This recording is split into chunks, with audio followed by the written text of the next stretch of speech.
doing? Warren, how's it going so far? It's going good. It's fun.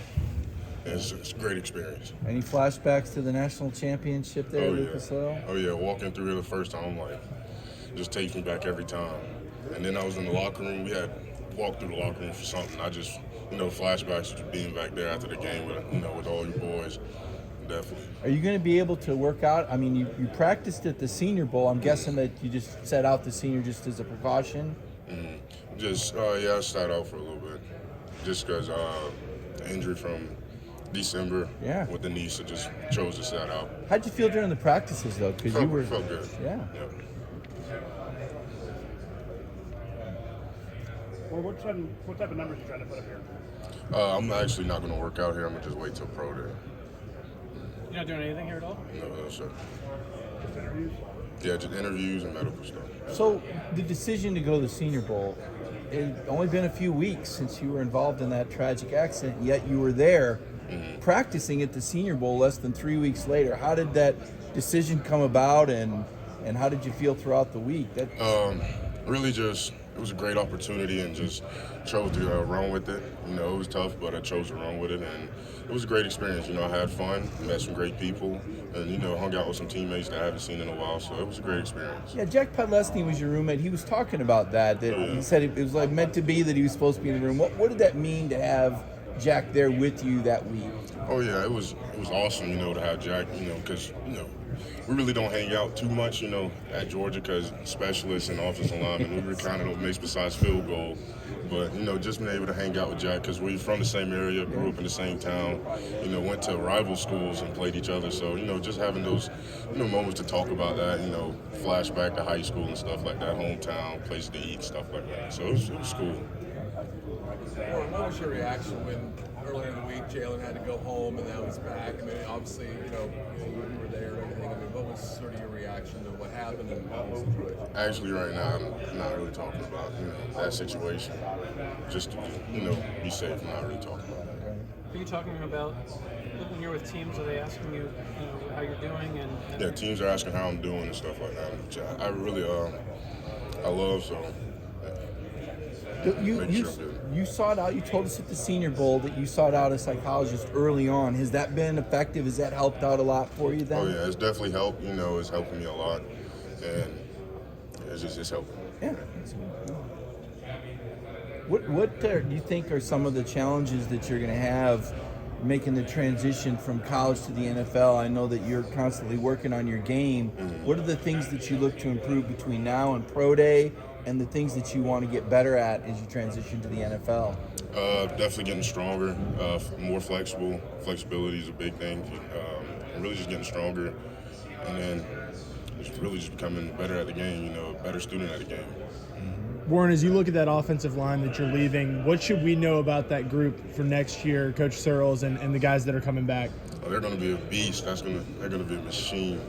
Hopefully, they win the Joe Moore, but we all know how that goes. They're gonna be a dominant group. Oh yeah.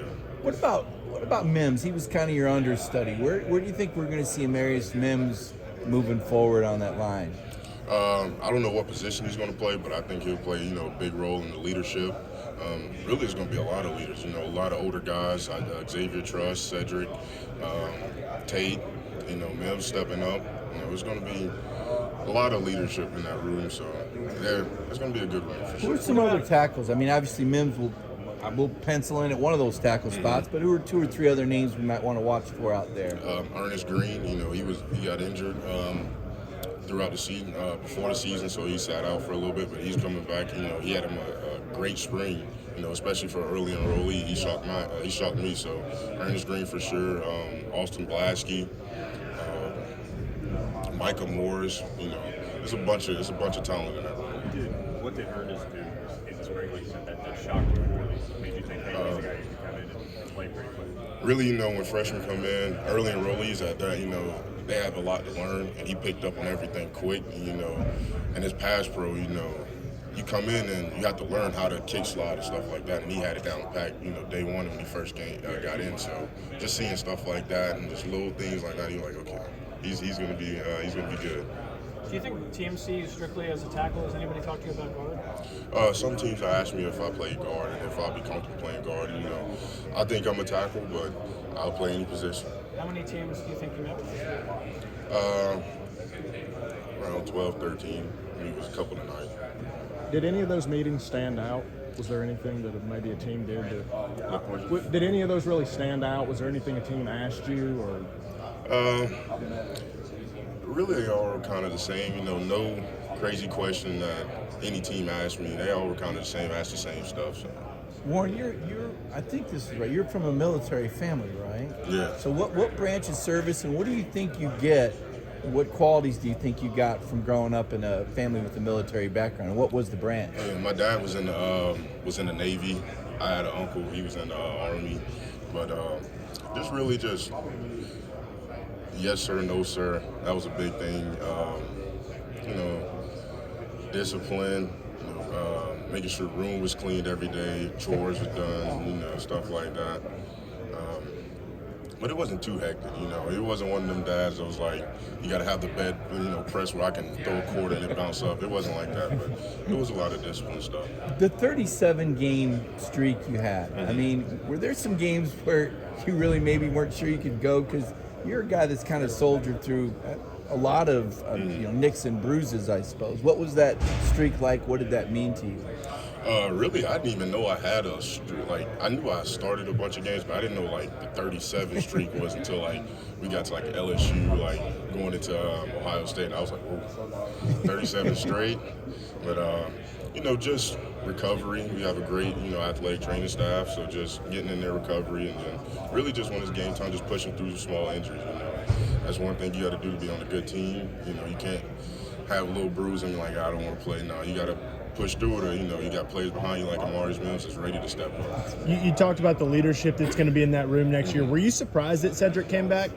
I knew he was on the border. I talked to him a little bit. He called me a bunch about it. And, I told him, do what's best for you. Follow your heart. If you want to come out, come out. If you want to stay, stay. But if you stay, you're all in. You come out, you're all in. Once you make that decision, you can't be like, I should have did this, should have did that. What was your impressions of being around Mike Bobo for a year? You had practice. He was there, obviously. Do you have any good insight on the kind of coach he would be for this offense now? He was a great coach. He knows what he's talking about too. I ask him a question and he'll just start explaining it. I'm like, oh. I was just asking about one thing, and he'll just talk to you like he was a quarterback. I was like, oh, you kind of get lost a little bit, but he knows what he's talking about. He's a great dude, and he was fun to be around. What kind of questions did you ask him? Just because he was working with the tight ends a little bit, so I was asking, what would the tight end look at and stuff like that on certain plays. Warren, if you had to show a scout one game from your career to showcase your talents, one game to scout. Auburn this year. I think it was a pretty good game. Tennessee, LSU until I got hurt. Yeah, probably. What makes those games kind of stand out? Just the way I played, the way the offensive line played, the way the team played. Really, just we all fed off each other. We all just played, excellent ball. What will you do at Georgia's Florida? O-line drills. Right now, I'm still trying to figure it out, but I'm thinking right now for sure O-line drills. But not running? I'm figuring it out.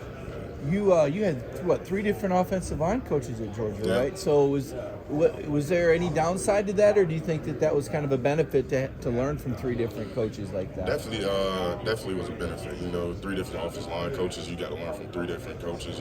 Different technique stuff, different things to help you, tools like we call it, tools in your toolbox. Different things for different situations. So it was fun having 3. At the time, it was like, oh man, he's leaving, he's retiring. But at the end of my career, I was like, yeah, it was fun. Learned a lot. Have you had a formal interview with Washington? No, sir. What were you doing? You were part of 2 championship teams. Mm-hmm. You started on both. Yes, sir. If they played each other for the championship, Don't do me like that. Don't do me like that. I don't know. That would be a battle. Who would win? I don't know. At first, national championship just had a bunch of talent, but that second, we just had a bunch of fight, so it's hard to tell. We had a bunch of adverse games where we fought back. I couldn't tell you. Where were you on the field goal that Ohio State attempted in the last, as the clock was striking midnight? Mm-hmm. Take me through where you were and what went through your mind when that play was unfolding. Where was I? I think I was right behind the 50. I was just standing there watching it. And for some reason, I just felt it was off. I didn't know it was at 12 o'clock, though, but I just for some reason, I was like, we're going to the national championship. Before the kick Before the kick, I was like, yeah, we're going to the national championship. And then, he kicked it, went left, and I was like, yeah. Every place erupted. So it was cool to find out that it struck 12 right as that happened, too. So. Beal told us he threw his helmet. Does it surprise you that is that uncharacteristic for Robert Beal to do something like that, or is he the guy that would throw his helmet on a play like that? There's no telling, Robert Beal, he's quiet, and sometimes, he's outspoken, so there's no telling with him. What's the team getting in Robert Jones? What would a team be getting in Robert Jones? And somebody that's hardworking, somebody that's going to show up every day, he's really athletic, and he's a hard worker. When there were 5 first-round draft picks from Georgia last year, 15 overall, what do you think draft weekend's going to look like this year in terms of how many guys might go off the board, how many first-rounders? I don't know, There's been some crazy numbers put up this week, so I don't know who, I hope, we'll do better than last year, but I don't know. You lined up next to Darnell Washington, so you got to see this journey from the guy that said he was embarrassed to watch tape of himself blocking to the guy that was manhandling people. Yeah. What was that like watching Darnell, and did you give him any tips or work with him at any point during his career and help him out? Tackles and tight ends, we work a lot, blocks and stuff like that, pass pro and chipping and stuff, and then seeing Darnell from when he first got there to when he ended, he made a huge stride, maturity level, learning the game, him just became a beast, from that first year to that last year, he was just manhandling people, we'll pull him, he'll get out there, run, just throw people, so he just became a beast. Really, I didn't tell him, give him much advice, he just did it on his own. What were you dealing with in Mobile that you didn't play in the game? Was there something in particular? Was it a new injury? No, nothing new. Just wanted to, didn't want to risk it. Yeah. Ward, have you met any Tampa Bay Buccaneers at all during this week? No, sir. Ward, what would it mean to block for a quarterback like Josh Allen and get to be with the former teammate of James Cook? I would love to play with James, blocking for Josh Allen. He's a great quarterback, and he's a mobile quarterback, and that would be fun. Definitely fun. You got a favorite Kirby story? We've seen some of the locker room videos. We've been there and heard him on the microphone. Is there any favorite story you have of Kirby? It's a bunch. His pregame speeches are always fun. Some of them get leaked, and probably good that some don't. But he has so many different stories. Probably one would be, he has the microphone. Everywhere we go, he finds a microphone. We're in LA, he finds a microphone. We're in Atlanta, he finds a microphone. It's just no matter where he goes, he just finds a microphone. So probably one of them. So. Were you targeted a lot early in your career, or was it all the way through even? Oh, definitely. It's hard. You get it. You get it every day. You mess up. Sometimes you won't even do nothing. You'll just want to light a fire in front of you. You talking about with the microphone? Yeah. You won't even be doing anything. He'll just see you walking on the sideline. Oh, you over there walking, huh? And just to light a fire in front of you. It was fun. Yeah. You mentioned definitely love playing. I'm sorry. You mentioned earlier that your dad was, I think, in the Navy. You mentioned earlier that your dad was in the Navy. Mm-hmm. There's a couple of military guys here. Do you have a sense of, having grown up in a military family, do you have a sense maybe of what they went through and whether that would be something that you would have been able to handle? Yeah, definitely. It's tough because my dad, he's been on 3 deployments my lifetime. So just seeing the sacrifices he made, for his family, I definitely feel for him, and it definitely shows you what type of people they are, their character. What are some of the different attributes that the 3 scholarship quarterbacks that are coming back have? They're all smart. They all can, throw it, and they're all quick. This battle on the screen is going to be really fun to watch. And to be honest, I really don't know who's going to win. Who wins that battle? You think Georgia can three-peat? Oh yeah. I'm always going to be go with my Dawgs. So I think. Thanks, Warren. We're done. You grab your sign. Thank you.